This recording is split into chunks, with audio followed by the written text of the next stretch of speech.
Hello guys, most welcome. हम कर रहे हैं HRM human resource management, chapter number 7 चल रहा है, ट्रेनिंग एंड डेवलपमेंट। इसके अंदर काफ़ी हद तक हमने ये चैप्टर कर लिया था, बस एक लास्ट टॉपिक बचा हुआ है, उसको करा के ये चैप्टर जो है हम कर लेंगे कंप्लीट। और वो टॉपिक है मेथड्स ऑफ ट्रेनिंग। ट्रेनिंग देनी है ना अपने एम्प्लॉयज़ को शॉर्ट टर्म में स्किल सिखाने के लिए, ताकि वो अपनी जॉब को अच्छे से परफॉर्म करे, प्रोडक्शन बढ़े, इफेक्टिवनेस आए, एफिशिएंसी बढ़े। तो उसके तरीके क्या हैं, ट्रेनिंग कैसे प्रोवाइड करें। तो ट्रेनिंग प्रोवाइड करने के 3 तरीके हैं, 3 मेथड्स हैं। फर्स्ट है on the job training, second है वेस्टिबल ट्रेनिंग और थर्ड है ऑफ द जॉब ट्रेनिंग। ठीक है, आइए हम इनको एक एक करके समझते हैं। सबसे फर्स्ट आता है on the job training. On the job training क्या होता है, साफ साफ लिखा हुआ है, under this method the worker given training at the work place by his immediate supervisor. देखो, जहां वर्कर काम करता है, जिस डिपार्टमेंट में जिस जगह वर्कर काम करता है, वहीं पर जो उस वर्कर का सुपरवाइजर है वो उसको ट्रेन कर देता है, वो उसको बता देता है, उसको सिखा देता है। ये हो गई आपकी ऑन द जॉब ट्रेनिंग, यानी कि ऑन द जॉब के साथ साथ में ही ट्रेनिंग चलेगी। आपको ट्रेनिंग के लिए कहीं अलग से भेजा नहीं जाएगा, अपना काम करते रहो, साथ में ट्रेनिंग चलती रहेगी। ओके जी, ऑन द जॉब ट्रेनिंग के तरीके क्या क्या है। ऑन द जॉब ट्रेनिंग के जो तरीके हैं उसमें सबसे फर्स्ट आता है जॉब इंस्ट्रक्शन ट्रेनिंग, जिसको JIT बोलते हैं। ये जस्ट इन टाइम का JIT नहीं है, ये है job instruction training. The JIT method is 4 step, इसमें 4 स्टेप है। फर्स्ट स्टेप है इसके अंदर, वैसे 4P बोल सकते हैं इसको, 4P याद रख लेना आप। JIT के अंदर क्या है, जस्ट इंस्ट्रक्शन ट्रेनिंग के अंदर क्या है, 4P है, और वो 4 स्टेप है। फर्स्ट P कौन सा है, प्रिपरेशन। सेकंड P कौन सा है, प्रेजेंटेशन। थर्ड वन कौन सा है, परफॉर्मेंस। और लास्ट वाला P कौन सा है, लास्ट वाला P है ये अप, क्या अप, फॉलो अप। तो सबसे पहले प्रिपरेशन, फिर उसके बाद में आता है प्रेजेंटेशन, फिर आता है परफॉर्मेंस, और फिर उसका लेना फॉलो अप। तो ये 4 प्रोसेस, 4 स्टेप्स JIT के अंदर दिए जाते हैं, जॉब इंस्ट्रक्शन ट्रेनिंग के अंदर। It use primarily to teach worker how to do their current job. इसमें वर्कर अपनी करंट जॉब को कैसे कर सकते हैं, उसका प्रेजेंटेशन, उसका पहले प्रिपरेशन, फिर प्रेजेंटेशन, फिर परफॉर्म करते हैं और फिर उनको फॉलो अप लिया जाता है। ओके, नेक्स्ट आता है आपका ऑन द जॉब ट्रेनिंग ही चल रहा है हमारा। तो ऑन द जॉब ट्रेनिंग के अंदर नेक्स्ट टॉपिक जो हमारा वो है कोचिंग प्रोवाइड करना। यस, इसमें क्या होता है, coaching is kind of daily training. ये डेली ट्रेनिंग का एक प्रकार है। Feedback given to employees by immediate supervisor. जो सुपरवाइजर काम करते हैं, सुपरवाइजर काम करते हैं, वो उनको कोचिंग प्रोवाइड करते हैं ऑन द जॉब, यानी कि जो एम्प्लॉय है, वर्कर है, वो अपना काम कर रहा है और सुपरवाइजर जो है उनको कोचिंग दे रहे हैं, उनको ट्रेनिंग दे रहे हैं, उनको सिखा रहे हैं कि भैया कैसे करना है। It involve a continuous process of learning by doing. ये कंटिन्यूस प्रोसेस है लर्निंग का, कि करो और सीखो, learning by doing. Yes, okay. यहां पर इट में डिफाइन इनफॉर्मल, ये इनफॉर्मल ट्रेनिंग होती है, अनप्लान, मतलब अनप्लान्ड होती है, इसका कोई प्लान नहीं होता है। तो इनफॉर्मल ट्रेनिंग होती है और अनप्लान्ड जो है ट्रेनिंग होती है, मतलब एम्प्लॉय कर रहे हैं और वहीं पर उसने जो इंस्ट्रक्शन दे दिए, वहीं पर उसने जो है सिखा दिया। किसने, सुपरवाइजर ने कोचिंग प्रोवाइड कर दी ऑन द जॉब, कि भैया आओ, इसमें प्रॉब्लम आ रही है, आओ सिखा देता हूँ, फिर चलो करो, फिर प्रॉब्लम आ रही है, अच्छा इसको ऐसे ऐसे नहीं करना, ऐसे कोचिंग। ओके, नेक्स्ट आता है आपका मॉनिटरिंग एंड अंडर स्टडी। इसमें क्या होता है, जो एम्प्लॉय होता है ना, वो किसी एक पर्सन, उसके सुपरवाइजर या उसके मैनेजर के साथ में जो है अंडर स्टडी में चला जाता है, यानी कि जो जूनियर पर्सन होता है वो सीनियर पर्सन के अंडर, सीनियर मैनेजर के अंडर जो है क्या करता है, अंडर स्टडी करता है। तो जूनियर पर्सन सीनियर मैनेजर के अंडर स्टडी करता है, वो मतलब रिस्पॉन्सिबिलिटी लेता है मैनेजर कि भैया इसको मैं सिखाऊंगा, ये मेरे अंडर स्टडी करेगा, ये मेरे अंडर काम करेगा। ओके जी, ठीक है।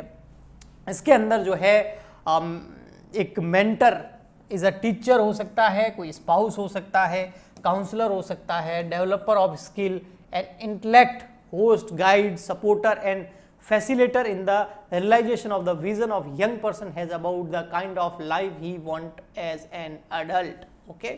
जिस तरीके से ये लोग सिखाते हैं ना, जैसे एक टीचर सिखाता है, एक स्पाउस सिखाता है, एक काउंसलर सिखाता है, एक डेवलपर सिखाता है स्किल के लिए, उसी तरीके से यहाँ पर अंडर स्टडी के अंदर सीनियर मैनेजर अपने जूनियर मैनेजर को ट्रेन करता है। फिर आता है जॉब रोटेशन। ये ऑन द जॉब का भी बढ़िया तरीका है जॉब रोटेशन का। इसमें क्या होता है, एम्प्लॉय को एक जॉब से दूसरी जॉब पे रोटेट किया जाता है जिससे उसकी ट्रेनिंग होती है। This kind of training involve the movement of training from one job to another, एक जॉब से दूसरी जॉब पे भेजना उसको। This help him to have a general understanding how the organization function, organization के जो फंक्शंस है वो किस तरीके से काम करते हैं, ऑर्गेनाइजेशन का स्ट्रक्चर किस तरीके से काम करता है, वो उसको एक जॉब से दूसरी जॉब पे जब ट्रांसफर किया जाता है, भेजा जाता है, तो वो सीखता है। तो ये हो गया आपका जॉब रोटेशन। नेक्स्ट आता है आपका अप्रेंटिसशिप ट्रेनिंग।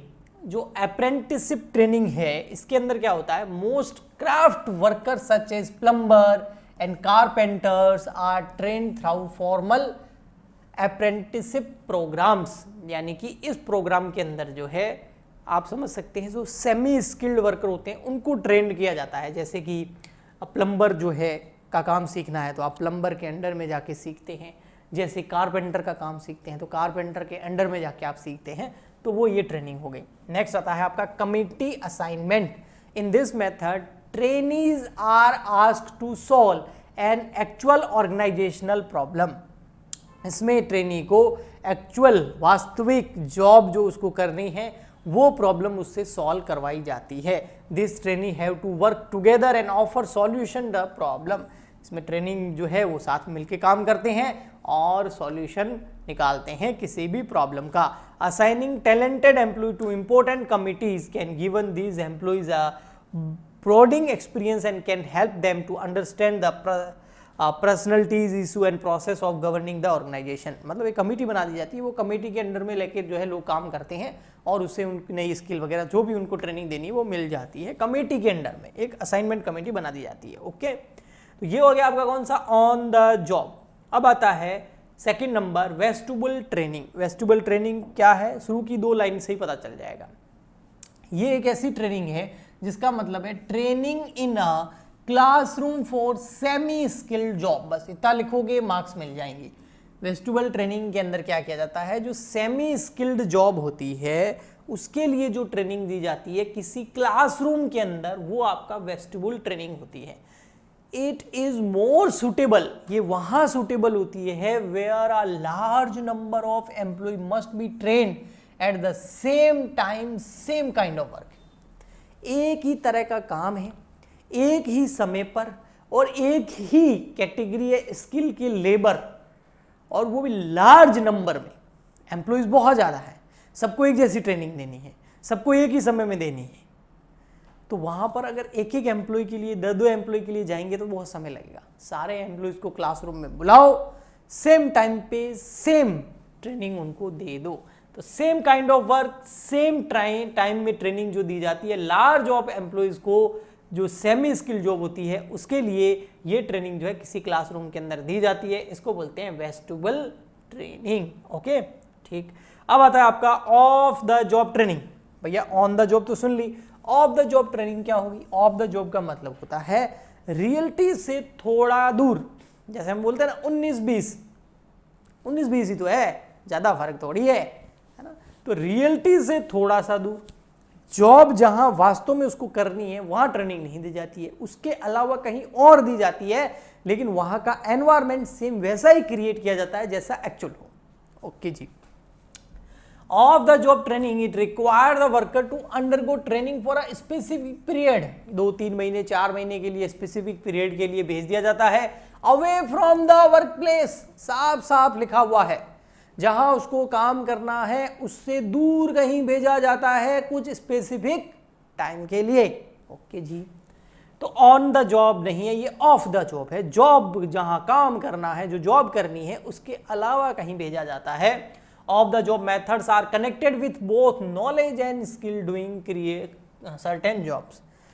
नॉलेज और स्किल दोनों सिखाई जाती है, लेकिन वर्क से अवे, जहाँ उसको काम करना है, जिस जगह उसको काम करना, जो जॉब करनी है, वहाँ से कहीं दूर स्पेसिफिक टाइम पीरियड के लिए भेजा जाता है। ओके, और वहाँ से नॉलेज और स्किल दोनों मिलती है। The worker are free of tension of work when they are learning. यहाँ पर बहुत अच्छी इंपॉर्टेंट बात ये है, ऑन द जॉब में उनको टेंशन रहती है कि अब जो कर रहे हैं इस पर इफेक्ट आने वाला होता है, और वो टेंस रहते हैं, परेशान रहते हैं। ऑफ द जॉब में उनको पता होता है कि एक्चुअल नहीं है, एक्चुअल वर्क जैसा है, लेकिन ये जॉब हमको वहाँ जाके परफॉर्म करनी है कहीं और। अभी तो हम ओनली ट्रेनिंग ले रहे हैं, तो वो रिलैक्स होकर बिना टेंशन के काम सीखता है। ओके, ये कौन कौन सी होती है ऑफ द जॉब ट्रेनिंग? इसके अंदर सबसे फर्स्ट आता है रोल प्लेइंग। फर्स्ट क्या है? Role playing. It is a defined as method of human interaction that involve realistic behaviour in imaginary situation.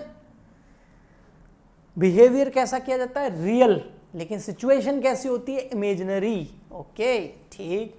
This method of training involve action, doing, practice, तीनों काम कराए जाते हैं, और उसके बाद वो स्किल आपके पास आ जाती है, फिर आप एक्चुअल में जाके आराम से काम कर पाएंगे।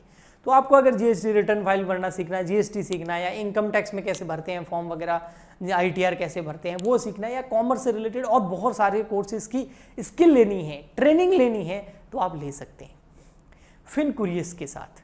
फिनकुरियस एक भरोसेमंद वेबसाइट है, ठीक है। उनके ओनर वगैरह से मेरी काफ़ी बात हुई, काफ़ी मीटिंग्स हुई, उसके बाद मुझे लगा रियल में, जब मैंने देखा कि बिल्कुल रियल है, इसका बेनिफिट स्टूडेंट को मिल सकता है। अगर वो ये ट्रेनिंग ले लेता है तो उसके बाद उसकी जॉब आसानी से लग जाएगी।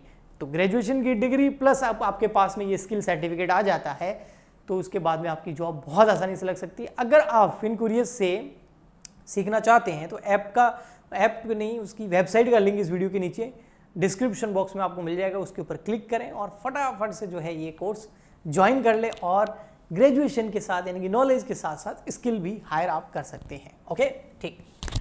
तो चलिए हम आगे बढ़ते हैं। Action doing practices. The participation play the role of certain characters such as the production manager, mechanical engineer, है ना। ये सारे काम जो है आप रोल प्लेइंग के अंदर कर सकते हैं, जहां पर इमेजिनरी सिचुएशन रियलिस्टिक बिहेवियर के साथ में आपको प्रोवाइड की जाती है।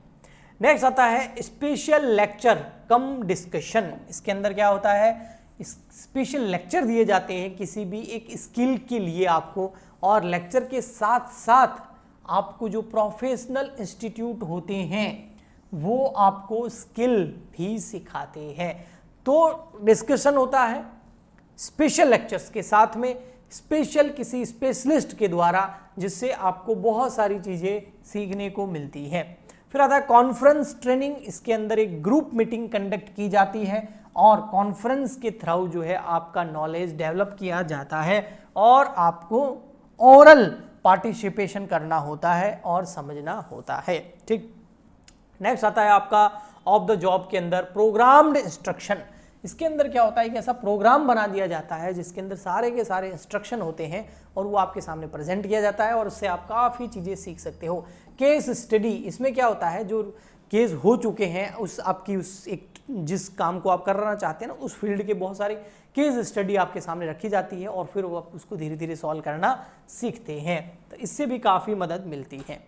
बेनिफिट क्या है, इफेक्टिवनेस क्या है ट्रेनिंग की? अगर आप ट्रेनिंग लेते हैं तो आपकी प्रोडक्शन की जो एक्टिविटी है वो बढ़ जाएगी, प्रोडक्शन बढ़ जाएगा, बेटर क्वालिटी, आपका वर्क जो है वो बेटर क्वालिटी का होगा, आपकी प्रोडक्टिविटी बढ़ जाएगी, क्वालिटी ऑफ वर्क इंप्रूव हो जाएगा, कॉस्ट कम हो जाएगी, है ना, और रिड्यूस हो जाएगा सुपरविजन।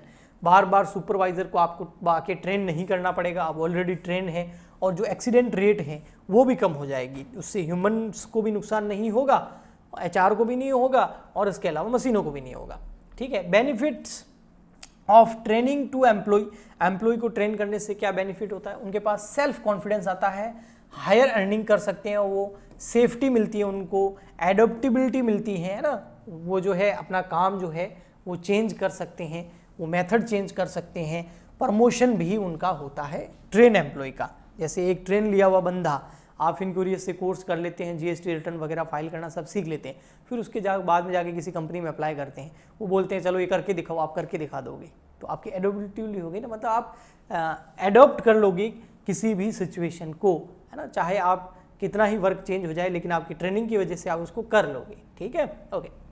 फिर आता है आपका प्रमोशन होगा अगर अच्छा काम करोगे तो, और न्यू स्किल जो है वो आपको सीखने को मिलती है।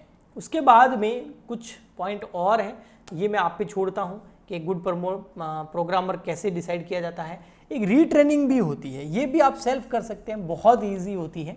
ऐसे एम्प्लॉइज़ जो जिनके पास ज़्यादा नॉलेज नहीं होता है, या फिर ऐसे एम्प्लॉइज़ जो थोड़ा धीरे धीरे सीखते हैं, तो उनको रीट्रेन भी किया जाता है, या समय की ज़रूरत की टेक्नोलॉजी चेंज होने के हिसाब से भी रीट्रेनिंग प्रोवाइड की जाती है। लेकिन ये आप खुद कर लोगे ना तो ये हो जाएगा, इतना हार्ड नहीं है। तो इसी के साथ हमारा ये चैप्टर होता है आज कंप्लीट। नेक्स्ट लेक्चर के अंदर हम न्यू चैप्टर स्टार्ट करेंगे। तब तक के लिए good bye and thank you.